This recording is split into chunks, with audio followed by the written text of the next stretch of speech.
ईसाई धर्म में ईश्वरत्व की अवधारणा केंद्र में आ गई। ऐतिहासिक रूप से ईसाई मत के विवादास्पद मुद्दों से निपटने के लिए कई पारिस्थितिक परिषदें हुईं, जैसे 325 ईस्वी में नीसिया की परिषद, जिसने ईसाई धर्म के सार त्रिमूर्ति के सिद्धांत पर चर्चा की, और फिर 451 में चालसीडन परिषद ने, जिसने यीशु मसीह के स्वरूप और उनकी दिव्यता व मानवता के मेल पर विचार किया। उनकी दिव्यता समझाने के लिए त्रिमूर्ति ने घोषित किया कि एक परमेश्वर पिता, एक प्रभु यीशु मसीह और परमेश्वर का इकलौता पुत्र है। और तीसरा, पवित्र आत्मा। और ये तीनों एक हैं।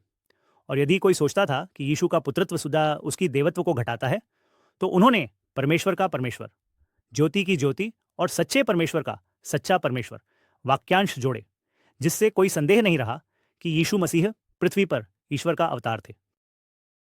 इन सब को देखकर मैं सोचता हूँ, मनुष्य में यह तीव्र लालसा क्यों होती है कि वह कुछ पूजने और नमन करने को खुद ही बनाए और फिर उसकी पूजा करे।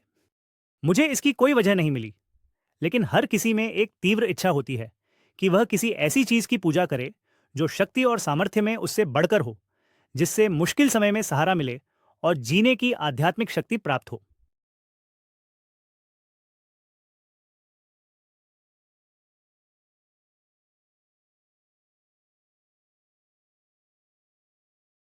यहूदी धर्म में ईश्वर में विश्वास के महत्व पर कुछ बहस है।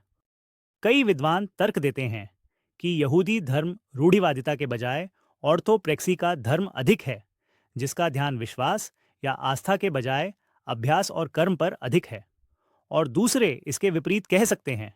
वास्तव में यहूदी धर्म में ईश्वर के कई नाम हैं, जिनमें सबसे प्रमुख टेट्राग्रामेटन है, 4 अक्षरों वाला शब्द YHVH, जिसे कुछ लोग याहवेह कहते हैं और कई रब्बियों द्वारा इतना पवित्र माना जाता है कि इसका उच्चारण नहीं किया जा सकता।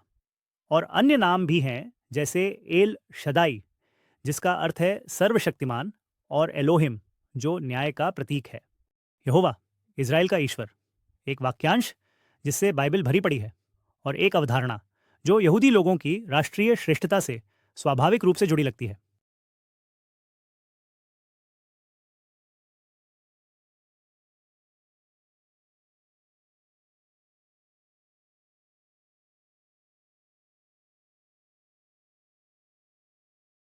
प्राचीन मिस्र में बहुदेववाद व्यापक था और कई धर्मों का केंद्र सूर्य था।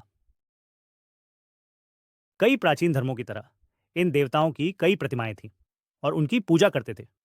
केवल विशेषाधिकार प्राप्त पुजारी ही मंदिर में जाते थे, मूर्ति को स्नान कराते, उसे भोजन कराते, वस्त्र पहनाते और पूजा भी करते थे।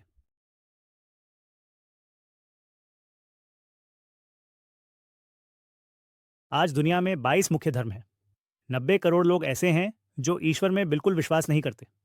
उन्हें इस सबसे कोई मतलब नहीं, सैकड़ों अलग अलग आस्थाओं और विश्वासों के अलावा।